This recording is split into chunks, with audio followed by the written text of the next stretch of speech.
दोस्तों हमारी गाड़ी चौथे पिलर पे अटकी है, सेक्टर्स ऑफ इकोनॉमी, जहाँ पर अब तक हम लोगों ने एग्रीकल्चर एंड मैन्युफैक्चरिंग सेक्टर की बातें खत्म की। Now we will focus on micro economics and GDP inflation related some things. UPSC civil services के अलावा भी combined defence services, assistant provident fund commissioner, CAPF अलग अलग प्रकार की परीक्षा लेती है। और वहाँ आजकल हम ये देख रहे हैं कि माइक्रो इकोनॉमिक्स के सवाल वापस पूछना शुरू किया है। जैसे कि ये 2015 सीडीएस में पूछ लिया पब्लिक गुड उसका मतलब क्या होता है। फिर 2016 सीडीएस में पूछा कि कैरोसिन एक प्रकार का इंफीरियर गुड है तो इसका इंटरप्रिटेशन क्या होता है। फिर APFC EPFO provident fund commissioner 2016 की परीक्षा में पूछा कि ये जो मोड ऑफ ट्रांसपोर्टेशन दिए हैं इसमें से सबसे ज़्यादा इलास्टिसिटी कौन से वाले मोड की है। उसी ईपीएफओ में पूछ लिया कि ये फैक्टर्स ऑफ प्रोडक्शन है उनकी डिमांड को डिराइव डिमांड बोला जाता है, ऐसा क्यों। So all in all micro economics के ऐसे छुटपुट सवाल निकलते रहते हैं।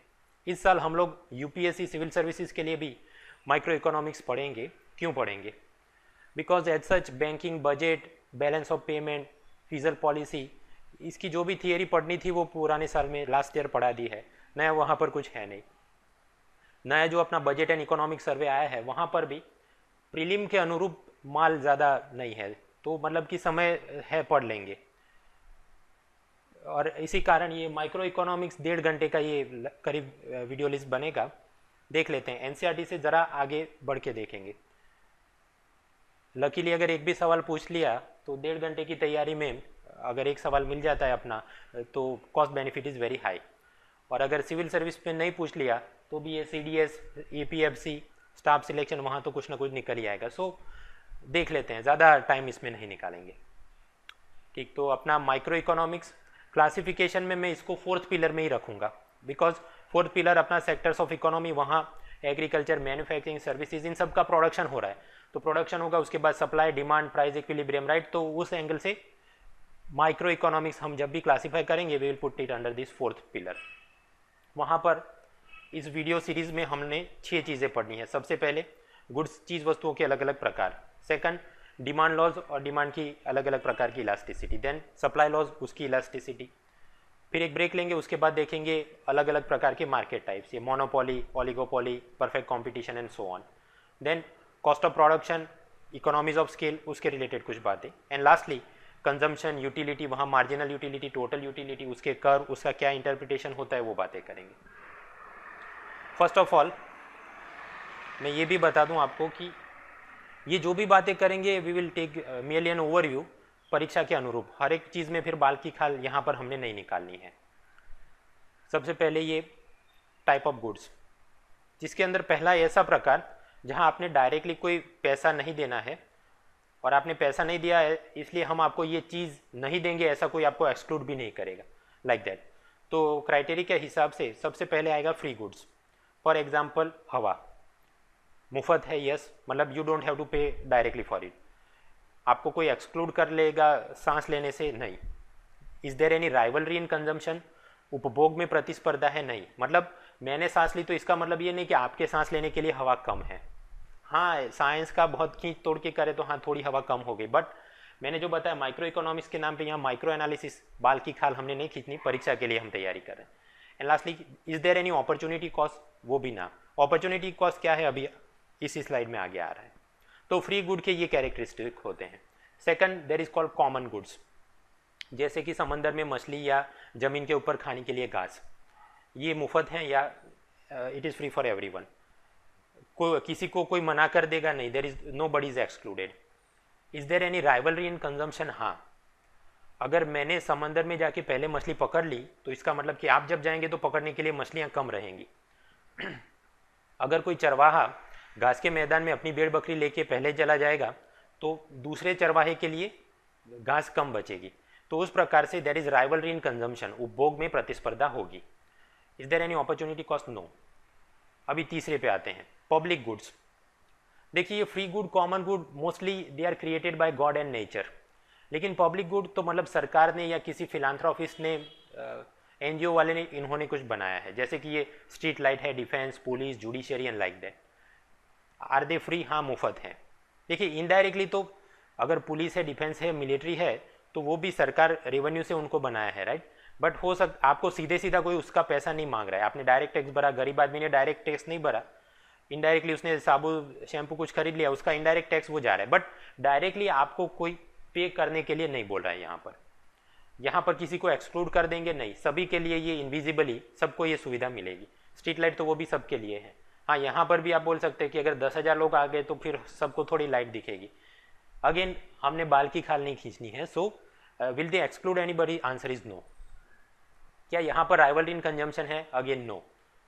मतलब कि मैं कोर्ट में चला गया तो मुझे भी न्याय मिलेगा, आप चले गए मेरे बाद तो आपको भी। हाँ, यहाँ पर भी बाल की खाल आप खींच सकते हो कि कोर्ट विल गेट कंजेस्टेड और process will get slow and all, but again बाल की खाल नहीं खींचनी है। यहाँ पर उपभोग में कोई प्रतिस्पर्धा नहीं होती। Lastly, is there any opportunity cost? तो जवाब है हाँ। आप समझिए, ये जो पब्लिक गुड्स है, street light, defence, police, judiciary, तो सरकार के पास जो रिसोर्सेज हैं, रेवेन्यू है, उस हिसाब से वो सभी काम एक साथ नहीं कर पाएगी। अगर सरकार के पास लाख रुपए है तो वो या तो शहर में स्ट्रीट लाइट लगाए या फिर कि आर्मी के चेक पोस्ट के ऊपर फ्लड लाइट लगाए, दोनों काम एक साथ तो नहीं हो सकते। सो अगर वो डिफेंस पे ज़्यादा फोकस करेंगे तो शिक्षा, स्वास्थ्य, पब्लिक यूटिलिटी उसमें कम प्रोवाइड कर पाएंगे, राइट। और यहाँ जाएंगे तो डिफेंस में कम प्रोवाइड, तो एक चीज़ करने के लिए दूसरे को छोड़ना पड़ेगा। There will be opportunity cost. हमने बोला कि फ्री गुड्स के अंदर अपॉर्चुनिटी कॉस्ट नहीं है, इन द सेंस कि जब भगवान या मदर नेचर वो जब धरती, अग्नि, वायु, जल ये सब क्रिएट कर रहे थे तो उसको मूड आता तो वो चाहते तो कोई पांचवा भी तत्व बना सकते थे। There was no opportunity cost for them, right. So in that sense opportunity cost नहीं है। आगे बढ़ते हैं, ट्रेजरी ऑफ कॉमन्स। यहाँ पर हमने देखा ये common goods, fees, grazing land वगैरह सबके लिए मुफ्त हैं, किसी को एक्सक्लूड नहीं करता, but there is rivalry in consumption कि अगर पहला चरवाहा चला जाएगा और उसकी भेड़ बकरियां ने खा लिया तो दूसरे चरवाहे के लिए there is less grass left, right. तो इस प्रकार से नेगेटिव एक्सटर्नलिटी क्रिएट होती है। अगर दो ही चरवाहे, वहाँ पर एक आदमी ज़्यादा अपनी भेड़ बकरियां रखता है, then also there is some negative imbalance. और बहुत सारे लोग एक साथ टूट पड़ेंगे तो ग्रासलैंड उतनी जल्दी रिकवर, रेप्लेनिश नहीं कर पाएगा। उसी प्रकार समंदर में मछली नहीं पैदा हो पाएगी, नहीं। सो that is called tragedy of Commons, क्योंकि कोई भी अकेला आदमी रिस्पॉन्सिबिलिटी नहीं रहता और सभी लोग टूट पड़ते हैं, because there is rivalry in consumption. अब इसकी क्या दवाई हो सकती है? पॉलिसी सोल्यूशन एक तो हो सकता है कि चरवाहा जब भी जाए तो उनके ऊपर there will be some tax on grazing rights, या फिर कि सीलिंग कर दे यूजेज पे कि आप 1 घंटे से ज़्यादा अपनी भेड़ बकरियां यहाँ नहीं चरा सकते, या फिर कि आप 10 से ज़्यादा भेड़ बकरियां यहाँ पर नहीं ला सकते। So like that tragedy of Commons की सरकार ने इस प्रकार से कोई दवा करनी पड़ेगी। आगे बढ़ते हैं। अब तक हमने जो देखे ये थे public good, free good, right. अब उससे आगे बढ़ के प्राइवेट टाइप के गुड, कि जहां पर अगर आपने डायरेक्टली पे नहीं किया तो आपको एक्सक्लूड कर दिया जाएगा, वो माल सामान सर्विस आपको नहीं देंगे। उसमें सबसे पहला प्रकार आएगा प्राइवेट गुड या इकोनॉमिक गुड। ऐसी कोई चीज जिससे आपके जीवन को, स्वास्थ्य को लाभ होगा तो हम बोल सकते हैं कि मेरिट गुड है, जैसे कि बाइसिकल खरीद लिया, एनर्जी है, हेल्थ और वो सारी बातें। या फिर कि आपने दारू खरीद लिया तो स्वास्थ्य को नुकसान होगा, फैमिली को नुकसान, तो हम बोलेंगे डीमेरिट गुड। तो मतलब अपने स्वास्थ्य को, पर्यावरण को, सबको फायदे नुकसान के हिसाब से merit good and demerit good ऐसा क्लासिफिकेशन बन सकता है। या फिर कि नॉर्मल गुड हो सकता है, या उससे नीचे इंफीरियर गुड्स, गिफिन गुड्स, या उससे ऊपर लग्जरी गुड, वेबलेंड गुड्स। ये क्लासिफिकेशन बनेगा डिपेंडिंग ऑन कि कोई चीज़ वस्तु का प्राइस बढ़ता है या आपकी इनकम बढ़ती है, उस हिसाब से उसके डिमांड में क्या बदलाव आते हैं। आगे स्लाइड में हम ये आराम से इस चीज़ को पढ़ेंगे। क्या यहाँ पर राइवलरी इन कंजम्पशन है? यस।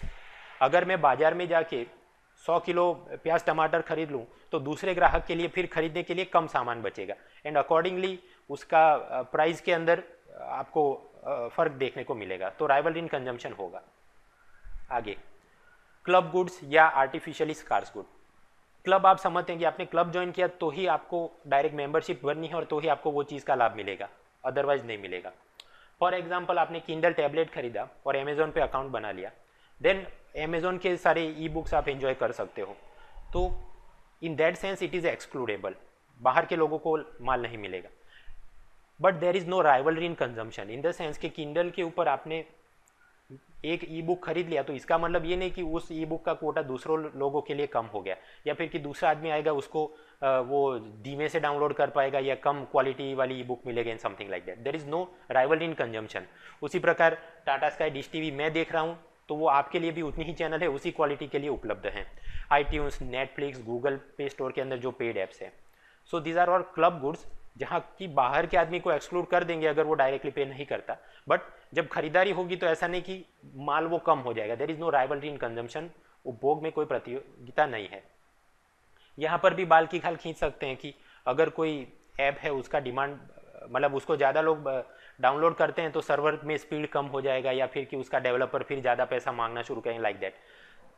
हमने बाल की खाल नहीं खींचनी है, बस परीक्षा के अनुरूप कि क्लब गुड्स मतलब एक्सक्लूडेबल हैं yes, but there is no rival in consumption. सभी लोग यूज़ कर सकते हैं. आगे बढ़ते हैं. इसी अनुसंधान में CDS में 2016 में प्रश्न पूछा यूपीएससी ने. इनमें से कौन सी वाली चीज़ पब्लिक गुड नहीं है? Light house, public park, electricity, national defence.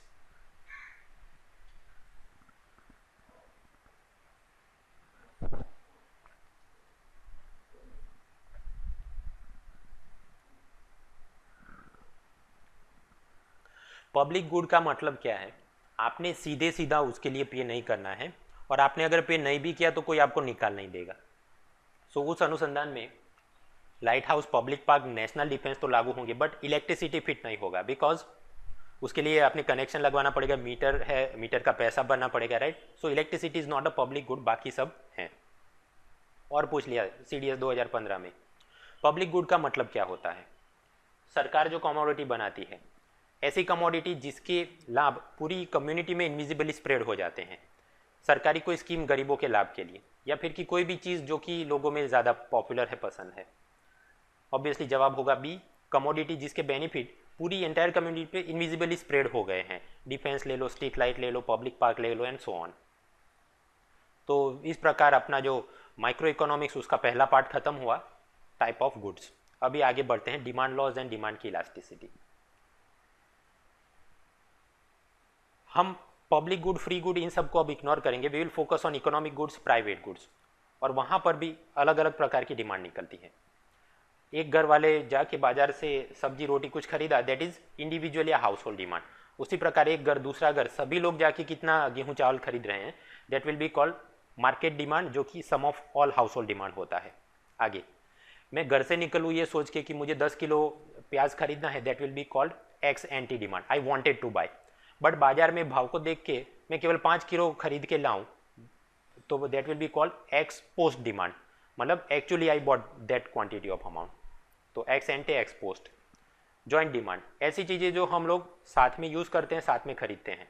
जैसे कि कार लिया तो पेट्रोल भी खरीदेंगे, ब्रेड लिया तो बटर, टी लिया तो शुगर. तो अगर गाड़ी महंगी हो जाएगी, राइट, तो गाड़ी की डिमांड कम होगी और साथ साथ पेट्रोल की डिमांड भी कम होना शुरू हो गए. लाइक दैट इलास्टिसिटी अभी आगे स्लाइड में हम पढ़ेंगे. और बात, सपोज एक बिल्डर कोई रिसोर्ट बनाना चाह रहा है या बिल्डिंग अपार्टमेंट कुछ बनाना है, तो उसके लिए क्या डिमांड है कि मेरे को बिल्डिंग बनाना है. उस अनुसंधान में वो जाके स्टील खरीदेगा, वुड खरीदेगा, सीमेंट खरीदेगा. वो सारी चीज़ों की डिमांड बढ़ी बिकॉज उस ओरिजिनल चीज़ के लिए. तो that is called derive demand. ये जो स्टील, वुड, सीमेंट की डिमांड बढ़ी बिकॉज ऑफ, क्योंकि कोई ऊपर चढ़ के आदमी बिल्डिंग बनाना चाहता था. उसी अनुसंधान में कोई बिजनेसमैन एक रिजॉर्ट बनाना चाह रहा है, राइट, तो उसने लैंड खरीदना पड़ेगा, लैंड की डिमांड. वो जाके मजदूरों को लेके आएगा और रिसोर्ट बन गया. उसके बाद उसके ऑपरेटर, सर्विस टेक्नीशियन, तो लेबर का डिमांड होगा. और ये पूरी चीज़ बनाने के लिए उसने कहीं से डेट, इक्विटी, लोन का पैसा लेके आना पड़ेगा, तो कैपिटल की डिमांड. मतलब ये क्या हुआ है, लैंड, लेबर, कैपिटल, ये है फैक्टर्स ऑफ प्रोडक्शन. और उनकी डिमांड क्यों आई? बिकॉज उसके ऊपर कोई एंटरप्रेन्योर कोई नई चीज़ बनाना चाहता था, कुछ काम करना चाहता था. इसी अनुसंधान में EPFO 2016 में यूपीएससी ने प्रश्न पूछा है कि ये फैक्टर्स ऑफ प्रोडक्शन की डिमांड, उसको डिराइव डिमांड क्यों बोलते हैं. एक ही profitability of enterprise depends on complementary factors, it stems from the demand of final product. That will be the answer. हमने समझा कि रिजॉर्ट बनाना है, इसलिए चल के लैंड, लेबर, कैपिटल की आवश्यकता हो रही है. So this factor of production, उसका demand, it is derive demand because it stems from the demand of final products. आगे बात, ये आप स्टील, कटलरी, टी स्पून देख लो, पाइप देख लो, गाड़ियाँ देख लो, इन सब में कॉमन चीज़ क्या है? स्टील. तो मतलब स्टील का डिमांड आएगा बिकॉज ऑफ दिस थिंग्स, उसको हम बोलते हैं कॉम्पोजिट डिमांड. ऐसी कोई भी कॉमोडिटी जिसके मल्टीपल ऑल्टरनेटिव, अलग अलग विभिन्न उपयोग हो, वहाँ हमको कॉम्पोजिट डिमांड देखने को. फिर वो मिल्क का देख लो इन कंटेक्स्ट ऑफ अपना ये चाय बनाना है, आइसक्रीम बनाना है, पनीर बनाना है, या फिर गेहूं देख लो इन कंटेक्स ऑफ की रोटी बनानी है, बिस्किट, ब्रेड कुछ बनाना है। तो ऐसी कोई भी कमोडिटी जिसके विभिन्न यूज हैं, उसकी जो डिमांड निकलती है अलग अलग स्रोत से, that is called composite demand. अब डिमांड होगी तो इन द सेंस कि कोई चीज़ का अगर भाव बढ़ेगा तो उसकी डिमांड में क्या फ़र्क आएगा, या फिर कि आपकी पगार बढ़ी उस अनुसंधान में बाजार में चीज़ वस्तुओं की डिमांड में क्या फ़र्क आएगा, that is called elasticity. So elasticity of demand is the response in context of price and income. तीन प्रकार से होती है, CPI, cross elasticity, price elasticity and lastly income elasticity. एक एक करके हम देखेंगे। सबसे पहले क्रॉस इलास्टिसिटी। ऐसा दोस्तों कि कोई भी सामान्य नॉर्मल आइटम है तो उसका प्राइस बढ़ेगा तो ऑब्वियसली डिमांड कम होना हो, राइट। बट वो चीज़ के लिए तो ये बात बराबर है फॉर नॉर्मल आइटम, बट उसके साथ साथ किसी और चीज़ का अगर डिमांड बढ़ना शुरू हो जाए या कम होना शुरू हो जाए, फॉर एग्जांपल अगर चाय का प्राइस बढ़ गया तो चाय की डिमांड तो कम होगी, बट लोग कॉफ़ी पीना ज़्यादा शुरू करेंगे, राइट। तो मतलब कि एक चीज़ का प्राइस बढ़ा, उसके सामने कोई दूसरी चीज़ की डिमांड बढ़ना शुरू हो गई, that is called cross elasticity, और वहाँ पर भी पॉजिटिव क्रॉस इलास्टिसिटी। उसके विपरीत अगर ब्रेड का प्राइस बढ़ गया तो ब्रेड की डिमांड कम हो जाएगी और साथ साथ लोग बटर भी खरीदना कम करेंगे, राइट। तो मतलब एक चीज़ का दाम बढ़ा, उसके सामने दूसरी कोई चीज़ का डिमांड कम हो गया, सो that is called cross elasticity, but negative प्रकार की क्रॉस इलास्टिसिटी। वापस देख लेते हैं कि क्रॉस इलास्टिसिटी मतलब कोई एक चीज़ का दाम बढ़ रहा है या कम हो रहा है, उस अनुसंधान में दूसरी चीज़ का डिमांड में क्या फ़र्क आ रहा है। पॉजिटिव क्रॉस इलास्टिसिटी देखने को मिलेगी जब दो चीज़ एक दूसरे की सब्सटीट्यूट हो, मतलब अगर चाय महंगी हो गई तो लोग कॉफ़ी में शिफ्ट कर जाएंगे और कॉफ़ी का डिमांड बढ़ना शुरू हो जाएगा।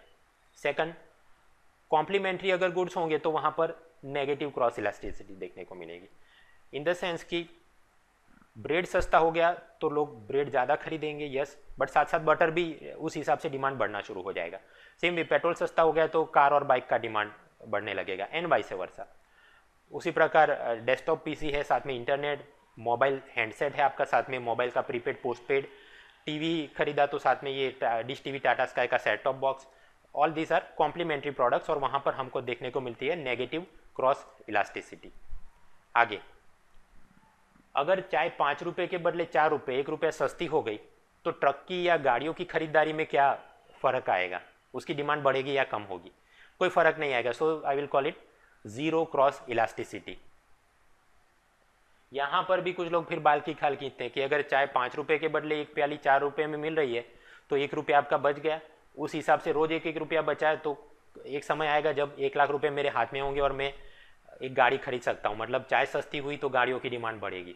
बट आप समझिए उस प्रकार से तो 273 ईयर्स लग जाएंगे तब जाके, तो बाल की खाल मत खींचो, परीक्षा के लिए हमने तैयार करना है। जीरो क्रॉस इलास्टिसिटी मतलब एक चीज़ है उसके भाव के अंदर कोई भी फर्क आने पर दूसरी चीज़ के डिमांड में कोई फर्क नहीं आता है।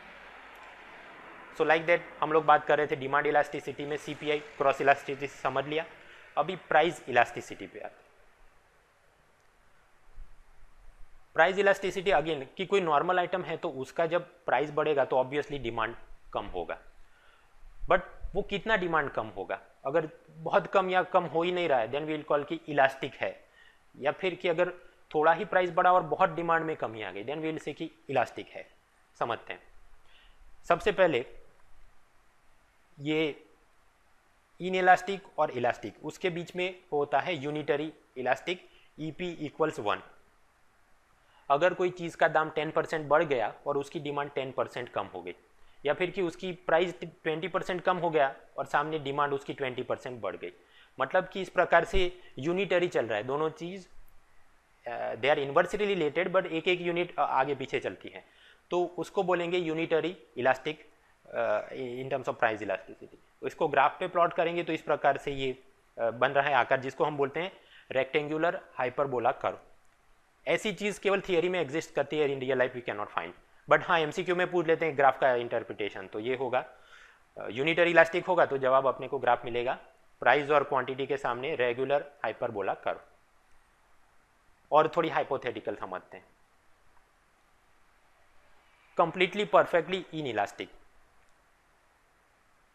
मान लीजिए आपको दिन में 2 लीटर पानी पीने के लिए चाहिए, तो फिर वो बोतल 10 रुपये में बिके, 20 रुपये में 30-40 कितने में वो चाहिए तो चाहिए ही, तो मतलब वो आप लाइन प्लॉट करोगे तो it will be a vertical line, मतलब कि ये जो पानी है उसकी डिमांड पानी के प्राइस के हिसाब से बदल नहीं रही है, that is price does not change with demand. Water, food, इन सब चीज़ों के लिए हम बोल सकते हैं कि it they will be perfectly inelastic demand. आगे, परफेक्टली इलास्टिक डिमांड, मान लो कि ये आइसक्रीम का कॉन 20 रुपये में बिक रहा है और लोग बोलते हैं कि हम 20 रुपये में बिकेगा तो जितना होगा सब कुछ खरीद लेंगे, एक कॉन, दो कॉन, तो डिमांड इज इनफाइनाइट। बट अगर 20 का अगर 21 रुपये हो गया कॉन तो हम एक भी कॉन नहीं खरीदेंगे। ऐसा जब चीज़ होगा then we will call it perfectly elastic, that people are willing to buy all they can at x price, but उससे जरा भी ऊपर जाएगा तो वो कुछ भी बाय नहीं करेंगे, तो इसका होगा हॉरिजॉन्टल लाइन। अगेन ये यूनिटरी है, परफेक्टली इनइलास्टिक या perfectly elastic, they are hypothetical. Real life में ऐसा नहीं होता, रियल लाइफ के अंदर तो जो चीज़ मिलेगी दे मे बी रिलेटिवली इनइलास्टिक, मतलब कि इलास्टिसिटी लेस देन 1 आएगा। जैसे कि अगर कोई चीज़ का प्राइस 10% बढ़ रहा है तो उसकी डिमांड कम तो होगी बट 1%, 2%, 3%, 10% से कम होगी, दैट विल बी कॉल की रिलेटिवली इनइलास्टिक, उसका रबर इतना खींच नहीं रहा है। फॉर एग्जाम्पल मिल्क, अब दूध है तो उसका चाय बनाने के लिए बच्चों के लिए वो चाहिए तो there is no close substitute, इसलिए भाव अगर दूध का बढ़ना शुरू हो जाए फिर भी डिमांड में इतनी कमी नहीं आएगी आपको। उसी प्रकार जिसको बीड़ी, सिगरेट, टॉबैको की लत लगी है तो फिर वो महंगा भी होगा तो भी उसको एक हद से वो कम अपना कंजम्पशन नहीं करेगा।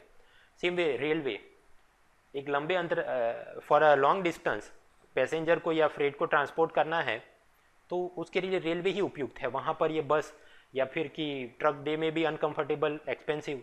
सो इन दैट सेंस रेलवे की टिकट का प्राइस या फ्रेट प्राइस अगर 10% बढ़ गया तो रेलवे में जाने वाले लोग या सामान की डिमांड वो 1-2% इतना ही कम होगी, ऐसा नहीं कि 20-25% कम हो गई। So these are all relatively inelastic things in terms of demand.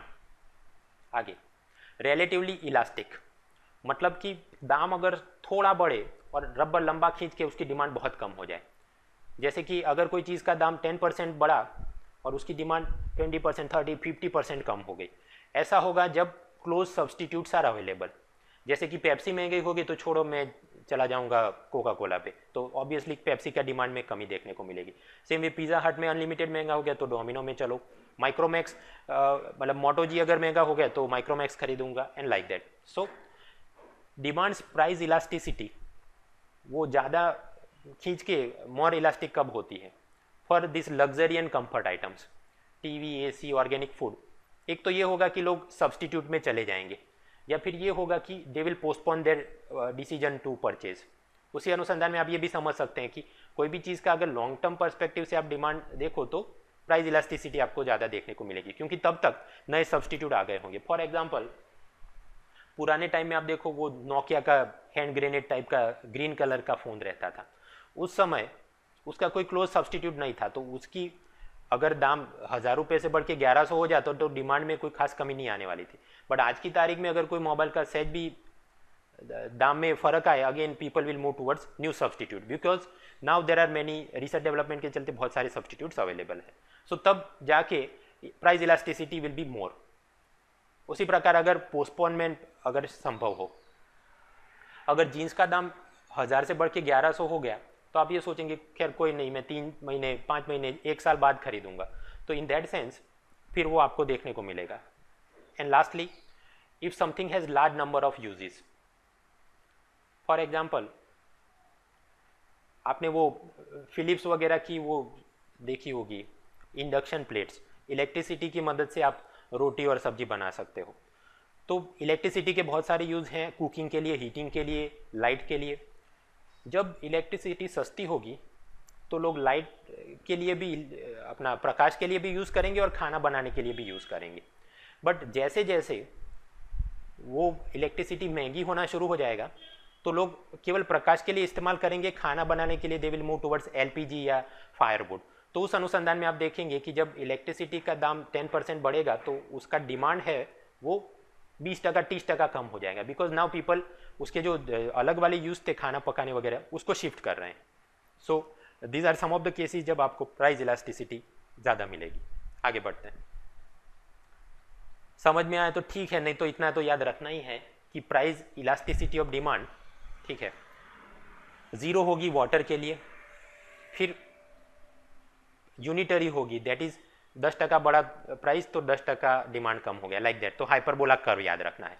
अब ये 0 और 1 के बीच में जो हो उसको हम बोलते हैं रिलेटिवली इनइलास्टिक, जैसे कि अपना ट्रेन की हमने बात करी। आगे बढ़ते हैं, ये यूनिटरी से आगे एकदम perfectly elastic infinite horizontal line, और इन दोनों के बीच में होगा 1 और इनफाइनाइट के बीच में जो चीज़ होगी that we will call relatively elastic goods. ये मोबाइल है, मोटोजीटो माइक्रोमैक्स याद रखो परफेक्टली, जब R&D होता है सब्सटीट्यूट्स अवेलेबल होते हैं, लाइक दैट। यहाँ पर कई बार कि ईपी इस चीज़ के लिए क्या होगा, ग्रेटर देन 1 0, इस प्रकार के प्रश्न यूपीएससी ने पूछे हैं, इतना दिमाग में फिट कर लेना। एक सवाल देखते हैं, प्रोविडेंट फंड में पूछ लिया, which of the following modes of transportation has highest elasticity, air, rail, road, water.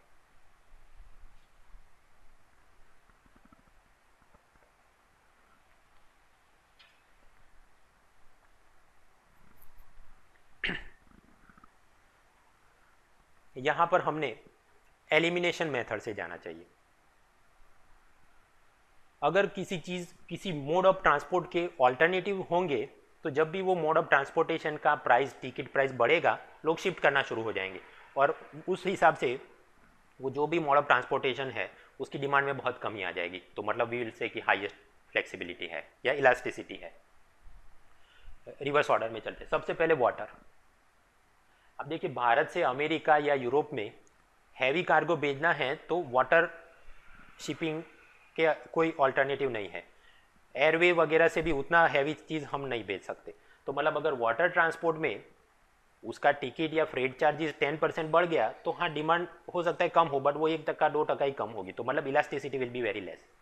आगे रोड, आपने घर से ऑफिस या घर से स्कूल या घर से क्लासेस में जाना है तो रोड से ही जा सकते हो। अगर रोड में भी कि अगर पेट्रोल महंगा हो गया है तो आप प्राइवेट टैक्सी या कार के बदले पब्लिक ट्रांसपोर्ट से जाओगे, बट है ना कि रोड का तो कोई ऑल्टरनेटिव नहीं है। So road as a mode of transportation, उसकी इलास्टिसिटी कम ही आपको देखने को मिलेगी। Then railway, again for long distance, अगर आदमियों को भेजना है या हैवी कार्गो को भेजना है बाय लैंड रूट, तो railway is the opportunity thing, ठीक। तो वहाँ रेलवे के भाड़े में अगर 10% बढ़ोतरी हो गई तो 1-2% डिमांड रेल की कम होगी, ऐसा नहीं कि 50% कम हो गई। सो लाइक दैट उसकी भी इलास्टिसिटी विल बी लेस।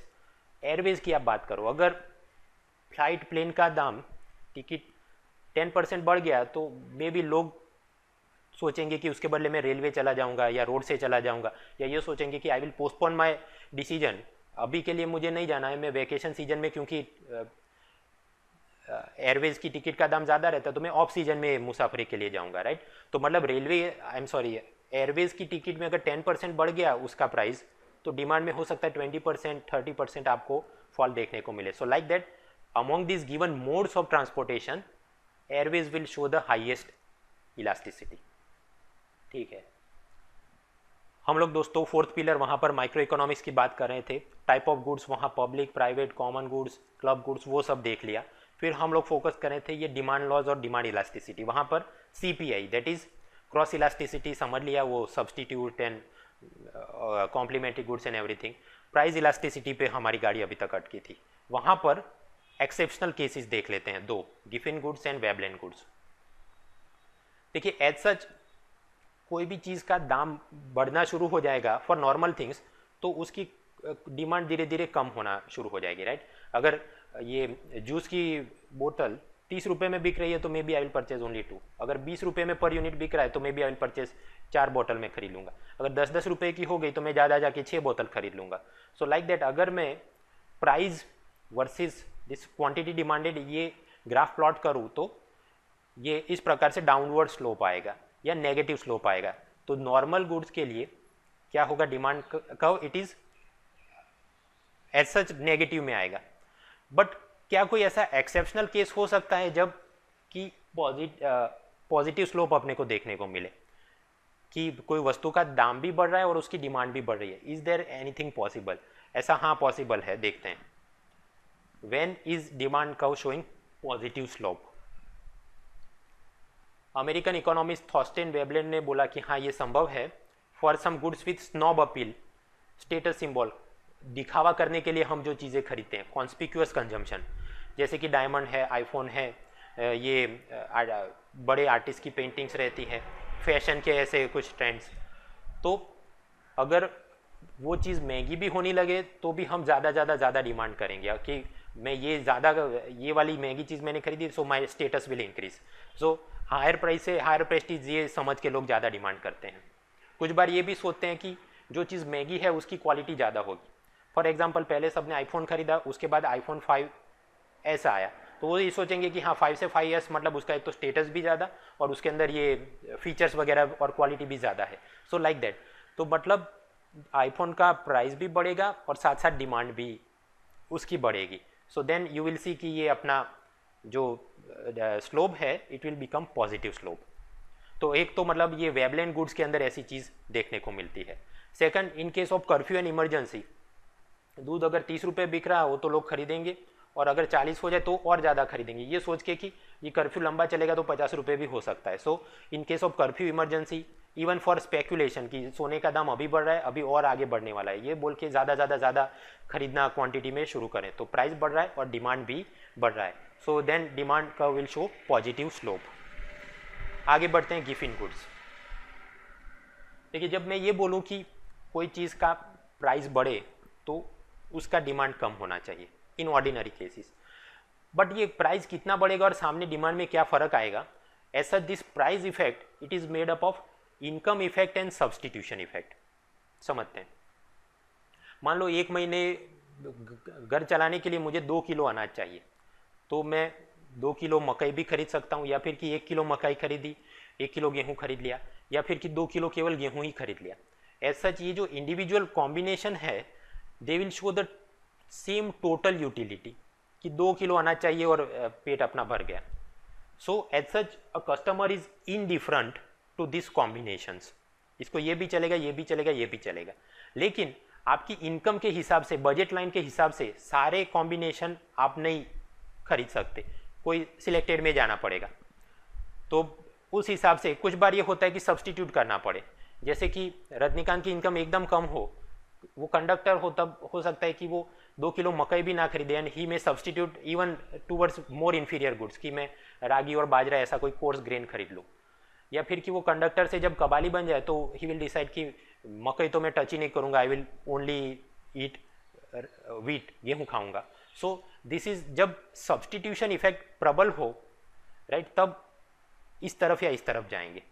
कुछ केस में may be there is no substitute available कि ये मकई गेहूं के बैक एंड में या अप एंड में कुछ भी नहीं है, इन that case income effect will become more prominent कि आपका बाजार में ये चीज़ वस्तुओं का भाव कितना बढ़ा, उसके सामने आपकी इनकम कैसी है, उस हिसाब से आप ज़्यादा खरीदेंगे या क्वांटिटी वाइज कम खरीदेंगे, या फिर कि जो कॉम्बिनेशन है उसमें सस्ती वाली चीज़ का क्वांटिटी ज़्यादा खरीदेंगे।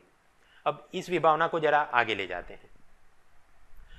गिफ्ट इन गुड्स एक प्रकार से ऐसे इंफीरियर गुड्स है जिसका कोई सब्सटीट्यूट नहीं है।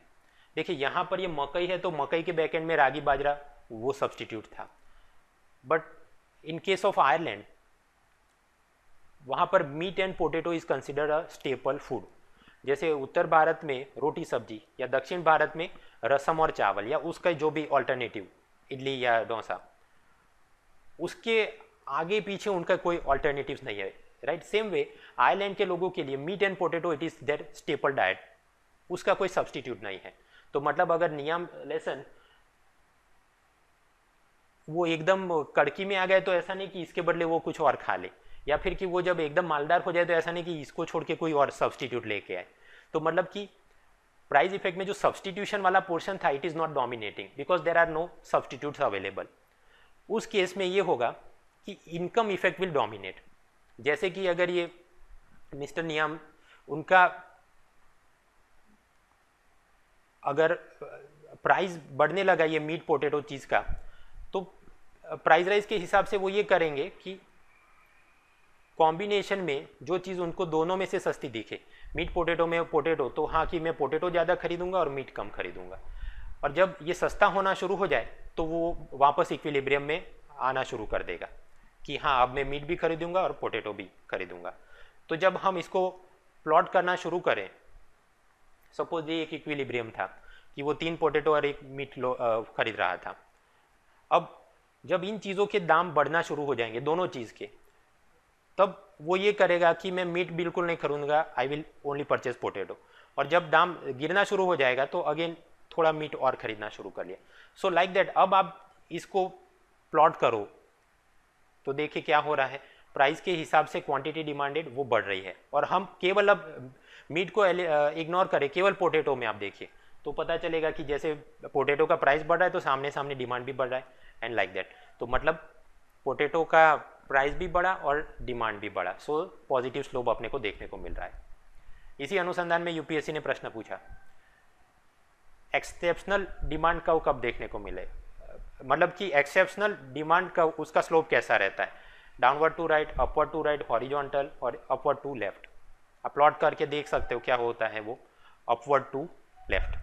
मतलब ऐसा हमको देखना, वेवलेन, गिफिन, कर्फ्यू सब केस में ऐसा देखने को मिलता है।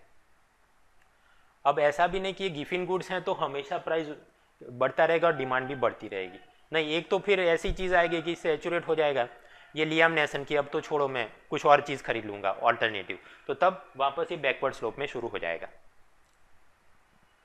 ठीक है, जितना समझ में आया तो भी ठीक, नहीं समझ में आया तो इतना रट्टा मार लो कि सर रॉबर्ट गिफिन थी, उन्होंने बोला कि इंफीरियर गुड्स ऐसे जिसका कोई भी सब्सटीट्यूशन ना हो, उस अनुसंधान में जब उसका दाम बढ़ेगा तो सब्सटीट्यूशन इम्पैक्ट वो डोमिनेट नहीं करेगा, income effect will be stronger. इस कारण से ये जो Giffen goods, special type of goods उसने बोले कि उसका प्राइस भी बढ़ेगा और डिमांड भी बढ़ेगा। As such Giffen goods they only exist in theory, real life में ये नहीं होते हैं। कुछ कॉम्पिटिटिव एग्जाम बुक्स में ये लिखा गया कि मेज, बाजरा, रागरी they are examples of Giffen goods. No, अपनी class 12 NCERT micro economics footnotes में उन्होंने स्पष्ट ये लिख दिया है कि Giffen goods they exist only in theory not in reality. But हाँ, कुछ अपने को उसके एविडेंसेस मिले हैं, जैसे कि आयरलैंड के अंदर पोटैटो फेमाइन हुआ तो ऑब्वियसली पोटैटो का प्राइस बढ़ने लगा था, बट फिर भी उसकी डिमांड भी बढ़ने लगी थी। So it was showing science of this Giffen goods. उसी प्रकार चाइना के अंदर कुछ इकोनॉमिस्ट ने केस स्टडी किया राइस के कॉन्टेक्स्ट में, तो हाँ गरीबों के लिए चावल उसका कोई अल्टरनेटिव नहीं होता है, तो चावल का दाम भी बढ़ेगा तो भी डिमांड बढ़ना शुरू हो जाता है। So that is Giffen goods. ठीक है, हम लोग फोर्थ पिलर माइक्रो इकोनॉमिक्स पढ़ रहे थे, गुड्स के प्रकार, डिमांड लॉस, डिमांड इलास्टिसिटी में सीपीआई, क्रॉस इलास्टिसिटी वो ब्रेड बटर, टी, कॉफ़ी वो समझ लिया, प्राइस इलास्टिसिटी, और वहाँ पर हमने एक्सेप्शनल केसेस में ये गिफिन एंड वेबलेन गुड्स की बातें करी। अब आगे बढ़ते हैं इनकम इलास्टिसिटी, और उस अनुसंधान में inferior goods and normal goods क्या होता है। अब आप देखिए ये जो ग्राफ प्लॉट किया है वहाँ एक्स और वाई एक्सिस पे आप फोकस करो, क्वांटिटी डिमांडेड और सामने अब प्राइस नहीं है, इनकम है। मतलब रजनीकांत जब कंडक्टर था उसकी सैलरी होगी 5,000-6,000 रुपये उस जमाने में। सो मे बी उस वक्त वो कितनी बोतल दारू खरीद रहा था, तो 2 बोतल दारू। फिर कंडक्टर से वो बढ़ के कबाली हो जाए तो वो कितनी दारू की बोतल, लेटर से कि 6 बोतलें खरीद रहा है। सो जैसे जैसे आपका इनकम बढ़ेगा आप ये चीज़ का क्वांटिटी भी ज़्यादा खरीदना शुरू करोगे, उसका डिमांड ज़्यादा करोगे, that is called normal goods. उसके लिए ये जो स्लोप है कैसा है, पॉजिटिव स्लोप है, या फिर कि अपवर्ड्स टू राइट है। और ये अपेक्षित भी है, जब कंडक्टर से वो कबाली बन गया तो जॉब स्ट्रेस इतना बढ़ जाएगा तो फिर 2 से बदले 6 बोतल दारू पीना उसका बनता है। तो मतलब कि ये डिमांड में इनकम इलास्टिसिटी की हम बात कर रहे हैं, जब आपकी इनकम या सैलरी बढ़ेगी तो आप बाजार में जाके ज़्यादा चीज़ का डिमांड करोगे, तो मतलब ये दोनों तो साथ में चलता है, राइट। बट आपकी इनकम कितनी बढ़ी, उस अनुसंधान में आपकी वो चीज़ की डिमांड अगर ज़्यादा नहीं बढ़ी, देन वी विल से कि इन इलास्टिक है। या फिर कि आपकी इनकम थोड़ी ही बढ़ गई और उस चीज़ की डिमांड बहुत ज़्यादा बढ़ गई, देन वी विल से कि इलास्टिक है। समझते हैं। नॉर्मल गुड्स के अंदर तो हमने देखा कि ये positive slope upwards to right होता है। अब यहाँ पर इंटरनल क्लासिफिकेशन, ज़्यादा इलास्टिसिटी, फॉर एग्जांपल आपका पगार 10% बढ़ गया और कोई चीज़ है उसकी डिमांड में 20%, 30% बढ़ोतरी आ गई। ऐसा देखने को मिलता है लग्जरी गुड्स, कंफर्ट गुड्स वगैरह में। और उसका विपरीत भी सही है, अगर आपकी पगार 10% कम हो गया तो उस चीज़ का डिमांड के अंदर भी 20%, 30% कमी देखने को मिली, मतलब कि बहुत इलास्टिसिटी होती है। Second, unitary elastic. यूनिटरी तो अब 1:1, मतलब आपका पगार 10% बढ़ा, उस चीज़ का डिमांड 10% बढ़ गया, या फिर कि आपका पगार 20% कम हुआ, डिमांड 20% कम हो गया। So those goods will be called unitary elastic. And lastly relatively inelastic. आपका पगार 10,000 से बढ़ के 50,000 हो गया तो हो सकता है आप लाइफ बॉय के बदले लक्स प्रीमियम साबु खरीदना शुरू करो, बट क्वांटिटी वाइज है उसके हिसाब से ऐसा तो नहीं कि मेरा पगार ज़्यादा है तो मैं ज़्यादा घिस के नहाऊंगा, right. So daily necessity like soap, toothpaste, वहाँ पर आपका अगर पगार 10% बढ़ेगा तो सामने वो चीज़ों की डिमांड बढ़ेगी, यस कंजम्पशन बढ़ेगा, बट वो 1% 2% बहुत ज़्यादा नहीं बढ़ेगा। सो रिलेटिवली इनइलास्टिक है। हम वापस याद करें कि देखिए कोई भी चीज़ का डिमांड के अंदर इनकम एंड सब्सटीट्यूशन वाली बात हमने करी थी कि जब सब्सटीट्यूशन अवेलेबल होंगे तो ख़राब चीज़ों की ओर जाते हैं या फिर कि प्रीमियम क्वालिटी पे जाते हैं। सपोज रजनीकांत जब कंडक्टर थे उनकी इनकम कम होगी तो वो खरीदेंगे केवल मकई, ठीक। उससे आगे बढ़ के वो शिवाजी द बॉस हो गए तो वो अब मकई थोड़ी कम खरीदेंगे और गेहूँ ज़्यादा, वो भी कॉम्बिनेशन में लेंगे, राइट। अब उसके भी आगे वो सीधे कबाली बन जाए तो कि मैं अब तो मकई को हाथ ही नहीं लगाऊंगा, आई विल ओनली ईट गेहूँ। तो आप देखिए ये इस प्रकार से। अब इस ग्राफ को आप प्लॉट करिए and focus only on this मकई कॉर्न। तो कैसे जा रहा है ये, डाउनवर्ड स्लोप है, नेगेटिव स्लोप है। ऐसी चीज़ों को कि जब आपका पगार बढ़े और कोई चीज़ की डिमांड कम होना हो शुरू हो जाए then they are called inferior goods because substitution is possible, और उस हिसाब से वो किसी और प्रीमियम क्वालिटी चीज़ में हम लोग जा रहे हैं। सो इन्फीरियर गुड्स के बारे में बोला जाता है कि नेगेटिव इनकम इलास्टिसिटी। आपका पगार 10% बढ़ गया और उस चीज़ की डिमांड में कमी आना शुरू हो गया, जैसे कि मकई, बाजरा, रागी, कोर्स ग्रेन्स, राइट, केरोसिन, क्योंकि उसके सामने अब आप एलपीजी यूज़ करना शुरू कर देंगे एंड लाइक दैट।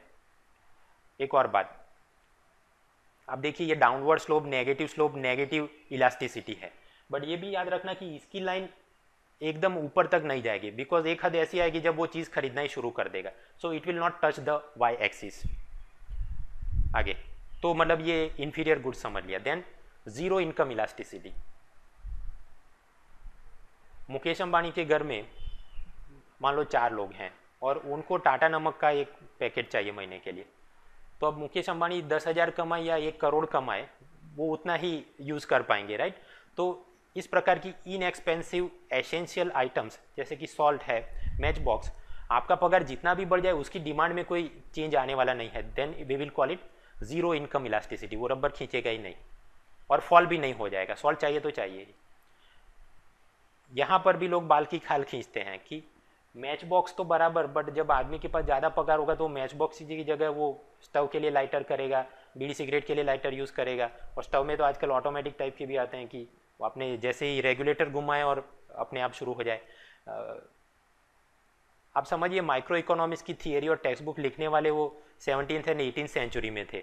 उस जमाने में ये सब चीज़ें नहीं, केवल मैच बॉक्स ही था, वो बीड़ी पीनी हो कि चूल्हा जलाना हो, राइट। बाल की खाल हमने नहीं खींचना है, we will have to remember this examples like this.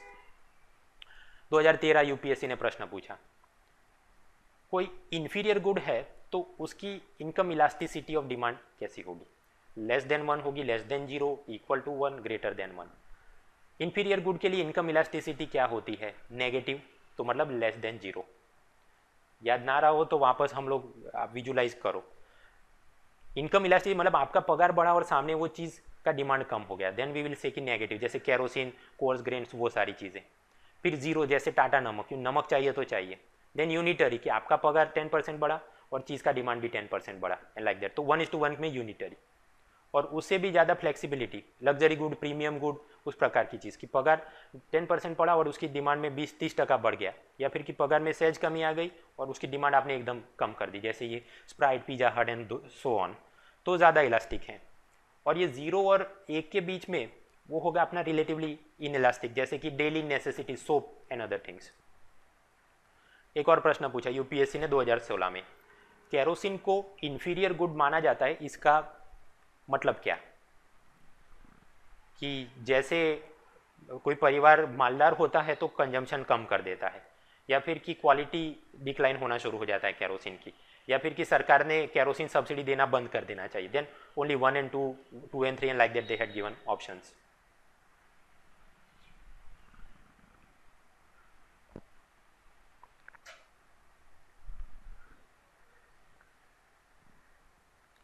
Kerosene inferior good है, उसका एक ही इंटरप्रिटेशन कि आपका पगार इनकम जैसे बढ़ेगा उसकी डिमांड में कमी आ जाएगी, because you will shift toward LPG and other things. So there will be answer will be only one correct, बाकी दो दे आर इररिलेवेंट. तो हम लोग डिमांड लो वहाँ पर डिमांड इलास्टिसिटी की बात कर रहे थे, क्रॉस इलास्टिसिटी समझ लिया, प्राइस इलास्टिसिटी वो भी समझ लिया, वहाँ गिफिन वेवलेन देख लिया, इनकम इलास्टिसिटी और उसकी बातें भी कर ली. सो लाइक दैट अपना ये जो माइक्रो इकोनॉमिक्स वहाँ डिमांड लॉ डिमांड इलास्टिसिटी वो चैप्टर भी पूर्ण होती. आगे बढ़ते हैं अब supply laws and supply elasticity. सबसे पहले स्टॉक और सप्लाई का अंतर आप समझिए. ये मुनीम जीवन किसानों से जाके जो अनाज खरीद लेता है और गोडाउन में रखता है, दैट इज कॉल्ड स्टॉक. और स्टॉक को हम नापते हैं इस तारीख में इतने किलो स्टॉक था, उसके गोडाउन में जो एक्चुअल अमाउंट अवेलेबल है दैट इज कॉल्ड स्टॉक. अब उसमें से वो जितना अनाज बेचने के लिए निकालता है या फिर कि जितना वो बेचने के लिए he is willing, that is called supply. जैसे कि एक दुकान, दूसरी दुकान, तीसरी दुकान, ऐसा करके आप सबका समेशन करोगे इंडिविजुअल फर्म सप्लाई का, तो आपको मिलेगा मार्केट सप्लाई. और मार्केट सप्लाई हम एक्सप्रेस करते हैं पर मंथ इतने किलो था. यहाँ पर याद ये रखना है कि स्टॉक हमेशा सप्लाई जितना ही होगा या सप्लाई से ज़्यादा होगा. समझते हैं. एक तो केस हो सकता है कि जीवन ने जितना स्टॉक गोडाउन में रखा है उसमें से वो थोड़ा ही स्टॉक निकाले, ये सोच के कि प्राइस खराब नहीं करना, या फिर कि मैं ब्लैक मार्केटिंग या होर्डिंग करूँ, बाजार में किल्लत रहने दो, तो उस केस में सप्लाई कम दिखेगा. कुछ केस में कि पूरा स्टॉक वो निकाल दे, देन ऑल्सो कि दोनों इक्वल हो जाएंगे. कुछ केस में जीवन के गोडाउन एक जगह पे हो और उसकी दुकान कहीं और हो, और दुकान में रखने के लिए एक या दो बोरी जितना ही जगह हो, तो वो क्या करेगा, स्टॉक वहाँ पर रखेगा और थोड़ा ही सप्लाई इधर लाएगा, इधर सप्लाई कम होगा, दूसरी बोरी वो लेके आएगा. So in that case stock will be high, supply will be low. So stock is always more than या इक्वल टू सप्लाई. अब सप्लाई कर्व कैसे होगा, इस तरफ आप देखिए वाई एक्सिस पर प्राइस ऑफर्ड, ग्राहक बोल रहे हैं 10 रुपये दूंगा, 20 रुपये, 30 दूंगा, और इस तरफ नीचे एक्स एक्सिस पर है क्वांटिटी सप्लाइड, 1 कौन, 2 कौन, 3 कौन. यहाँ पर अगर आप 1 कौन का 10 रुपये देना ऑफर करेंगे और इतना सप्लाई है, फिर आप बोलेंगे कि मैं 20 रुपये पर कौन देना आई एम विलिंग, तो सप्लाई धीरे धीरे बढ़ना शुरू होगा, 30 रुपये और बढ़ना शुरू होगा. क्यों? क्योंकि और लोग बाजार में आ जाएंगे, आइसक्रीम फैक्ट्री बनाना शुरू कर देंगे, कहीं से जो स्टॉक में माल होगा वो भी आना शुरू हो जाएगा. लाइक सो सप्लाई का क्या होता है, पॉजिटिव स्लोप या फिर कि upwards toward the right side, and it is ceteris paribus, मतलब all other things remaining the same. ऐसा नहीं कि बीच में चेंज ऑफ फैशन या चेंज ऑफ ट्रेंड आ जाए कि सब लोग बोले कि नहीं आइसक्रीम के बदले हम ये वाली चीज़ अब खाएंगे, या फिर कि सरकार इन पे टैक्स ज़्यादा लगा दे, एक्स वाई जेड, वो सबको all thing remaining the same, तब सप्लाई का कैसा होता है, पॉजिटिव स्लोप अपने को देखने को मिलता है. And in the long run ये धीरे धीरे फ्लैट होना शुरू हो जाएगा, क्योंकि फिर ज़्यादा फर्म्स आएंगी और ज़्यादा सप्लाई होना शुरू हो जाएगा. सो कम भाव में भी आपको there will be lot of supply of ice cream. So अब हम समझेंगे elasticity of supply against the price offered. जैसे जैसे प्राइस आप ज़्यादा ऑफर होगा बाजार में लोग तो उस हिसाब से सप्लाई बढ़ना शुरू हो जाएगा. ठीक है, क्योंकि और लोग मार्केट में आ जाएंगे. अब उस अनुसंधान में मान लो मोनालिसा, उसकी पेंटिंग का बाजार में ग्राहक बोल रहे हैं, एक बोल रहा है कि मैं 1 लाख दूंगा, दूसरा बोल रहा है 3 लाख, 5 लाख, 50 लाख, तो क्या मोनालिसा पेंटिंग की सप्लाई बढ़ जाएगी? नहीं, वो तो एक ही रहेगी. सो दैट इज इन इलास्टिक, मतलब प्राइस ऑफर बढ़ना कम होना शुरू हो जाए उस हिसाब से सप्लाई में कोई फर्क नहीं आता, वो रबर बैंड खींचता ही नहीं, दैट इज इन इलास्टिक. और सामने कोई ऐसी चीज़ होगी जहाँ पर थोड़ा भी उसका प्राइस बढ़ जाए तो ज़्यादा उत्पादन सप्लाई शुरू हो जाएगा, देन वी विल से कि ज़्यादा इलास्टिक है. सो लाइक दैट सबसे पहले supply elasticity in response to the price offered. Perfectly inelastic कब बोलेंगे? जब प्राइस चेंज का सप्लाई के साथ कोई फर्क नहीं कर सकता है. जैसे ये मोनालिसा पेंटिंग, यूनिटरी तो आपको समझ आ गया कि अगर 1% प्राइस ऑफर्ड बढ़ जाए तो सप्लाई भी सामने 1% बढ़ जाए, या फिर कि प्राइस ऑफर्ड 10% कम हो जाए तो सप्लाई भी 10% कम हो जाए. तो यूनिटरी 1:1 के रेशियो में जो गाड़ी चले. थर्ड, परफेक्टली इलास्टिक, ये होगी हॉरिजॉन्टल लाइन, मतलब अगर आप 10 रुपये ऑफर कर रहे हो 1 कॉर्न खरीदने के लिए, तो उस अमाउंट पे sellers are willing to supply, आपको जितना कॉर्न चाहिए उतना हम देंगे पर कॉर्न 10 रुपये प्राइस पे. बट आप जैसे ही बोलोगे कि नहीं मैं 10 रुपये के बदले केवल 9 रुपये I am willing to offer, तो वो बोलेंगे मेरे को एक भी कॉर्न नहीं बेचना है. So in that case it will become a horizontal line, perfectly elastic goods का सप्लाई. इन रियल लाइफ आप समझ सकते हो इन दोनों के बीच में रिलेटिवली इनइलास्टिक होगा या रिलेटिवली इलास्टिक होगा। फॉर एग्जाम्पल रिलेटिवली इनइलास्टिक मतलब कोई चीज़ का 10% प्राइस राइज हो जाए बट सप्लाई उस हिसाब से 1 या 2% ही बढ़े, ऐसा नहीं कि 20-30% बढ़ गया। ऐसा कब होगा? फॉर पेरिशेबल गुड्स, जैसे कि मिल्क है, टोमेटो है, बाजार में उसका दाम बढ़ने लगा तो अचानक से कोई नया पैदा नहीं कर सकता या गाय को हम लोग और ज़्यादा नहीं दोना शुरू कर सकते, राइट। तो उस केस में भले बाजार में प्राइस ज़्यादा ऑफर हो रहा हो खरीदने के लिए but supply will not increase that much, so inelastic है सप्लाई थोड़ा। ऐसे ही पल्सिस के अंदर आपको पता होगा कि अलग अलग दाल के दाम आजकल बहुत आसमान छू रहे हैं, तो अचानक से उसका सप्लाई क्यों नहीं आ जाता है? Because in that case risk taking is high. किसान ये सोचता है कि मैं ये उत्पाद भी कर लूँगा, आगे चल के दाम गिर गया तो क्या, मिनिमम सपोर्ट प्राइस पे सरकार प्रोक्योर भी नहीं करे, better I go for rice and wheat. So in that case मतलब कि भले दाल के 100 रुपये से 110-120 होना शुरू हो जाए, किसान उसका ज़्यादा कल्टीवेशन या सप्लाई आपको नज़दीकी समय में नहीं करेंगे। May be in the long term धीरे धीरे एरिया अंडर कल्टीवेशन वगैरह कुछ बढ़ना शुरू हो जाए तो लॉन्ग टर्म में वो फ्लैटर होना शुरू हो जाएगा, but otherwise it is relatively inelastic. Same way electricity, अगर इलेक्ट्रिसिटी महंगी हो गई तो ऐसा नहीं कि ज़्यादा लोग थर्मल प्लांट लगा देंगे, क्योंकि वहाँ पर कोयला चाहिए, नेचर ऑफ इनपुट, एक्सपांशन करना है, लैंड एक्विजिशन वगैरह करना है, so it is difficult. So this are example of some relatively inelastic goods. और उसके सामने रिलेटिवली इलास्टिक मतलब अगर गेहूं का दाम 10% बढ़ गया बाजार में और उसके सप्लाई में 20%-30% बढ़ोतरी हो जाए, देन वी विल से कि इट इज़ रिलेटिवली इलास्टिक, ज़्यादा रबर खींच गया उसका। It is possible in case of durable non perishable commodities, क्योंकि वहाँ पर व्यापारी अपना स्टॉक सप्लाई के रूप में अनलोड करना शुरू करेगा। आप याद करो जीवन ने जो अपना स्टॉक रखा था उसमें अब वो सोचता है कि हाँ गेहूँ के दाम बढ़ रहे हैं, चलो तो अब मैं बेचता हूँ तो मेरे को ज़्यादा मुनाफा दिखे, like that. So it is possible. Same in that sense long run में नए प्लांट एक्सपांशन होता है, रिसर्च डेवलपमेंट बढ़ता है, तो रिलेटिवली आपका इलास्टिक सप्लाई देखने को मिलता है। अब सप्लाई कर्व के अंदर शिफ्ट हमने देखा कि supply curve for the given price offered and quantity supply वो क्या होता है, पॉजिटिव स्लोप या upward toward the right side. अब इसी लाइन पे अगर ऊपर हम जाएं, मतलब कि जैसे कोई चीज़ के दाम बढ़े और उसका सप्लाई बढ़ना शुरू हो गया तो वी से इट की एक्सटेंशन हुआ, या फिर कि किसी चीज़ के दाम घट गए इसलिए अब लोग उसका उत्पादन और सप्लाई कम कर दिया तो वी विल से कि कॉन्ट्रैक्शन हुआ। बट अगर ये वाली ये जो पॉजिटिव स्लोप की लाइन है ये ऊपर शिफ्ट हो जाए, लेफ्टवर्ड या इनवर्ड शिफ्ट हो जाए, तो हम ये बोलेंगे कि supply decrease at the same price. आप समझिए फॉर एग्जांपल कि पर कॉन 20 रुपये में ऑफर कर रहा था और बाजार में 2 कॉन का सप्लाई था, बट किन्हीं कारणों से सप्लाई अपने आप ही कम हो जाए और 20 रुपये में ऑफर कर रहा हूँ फिर भी बाजार में खरीदने वास्ते केवल एक ही कॉन अवेलेबल है, देन आई से कि लेफ्टवर्ड शिफ्ट हो गया, इनवर्ड शिफ्ट हो गया, मतलब कि supply decrease at the same price. इसी प्रकार से होमवर्क में आप मन में या ड्रॉ करके विजुलाइज करना कि डिमांड कर्व के अंदर शिफ्ट कैसे होती है। कभी कभी कॉज कॉन्सिक्वेंस टाइप के एमसीक्यू यूपीएससी ने पूछे हैं। फिर ये भी पूछते हैं when is supply curve vertical कब देखने को मिलेगा। मोनालिसा पेंटिंग आप देखो कि उसके लिए मैं 1 लाख या 20 लाख या 30 लाख ऑफर करूँ, वो तो एक ही पेंटिंग है, तो हमेशा ग्राफ पे प्लॉट क्या होगा, vertical line. So in case of rare artifacts philately मतलब stamp collection, penny black, penny red पुरानी जो थी वही थी, न्यूमिस्टेटिक कॉइन कलेक्शन, अकबर या बाबा आदम के कोई जो किंग के टाइम के कॉइन्स थे भी वो तो उतने ही रहेंगे। And same way once the crop is planted, एक बार आपने इतना हेक्टर में जो भी प्लांट कर लिया फिर बाजार में उसका 20% 30% जो भी दाम बढ़े वो तो जितना अपना उत्पादन होना है उतना ही होना है। So in that case also supply curve will show a vertical line. फिर ये सप्लाई कर्व बैकवर्ड स्लोपिंग कब होगा, इस तरफ मैंने प्लॉट किए हैं अवली वेजेस कि मैं 1 घंटा काम करूँ मैं आपको 100 रुपये दूंगा, 1 घंटे के लिए 200 रुपये दूंगा, 300 रुपये, और सामने कि आप लेबरर कितने घंटे काम करने के लिए रेडी हो, 1 घंटा 2 घंटा इन लाइक दैट। सपोज मैं ये बोलूँ 1 घंटा काम करोगे तो आपको मैं 100 रुपये दूंगा और आप केवल 100 रुपये मेरे को चाहिए ऐसा बोल के 1 घंटा काम करने आते हो, यहाँ प्लॉट किया। मैं ये बोलूँ कि मैं आपको पर आवर 200 रुपीज़ दूंगा काम करने के लिए आ जाओ, और आप ये बोले ठीक है मैं आके 2 घंटे काम करूंगा और मुझे 400 रुपये मिल जाएंगे, तो ये हुआ।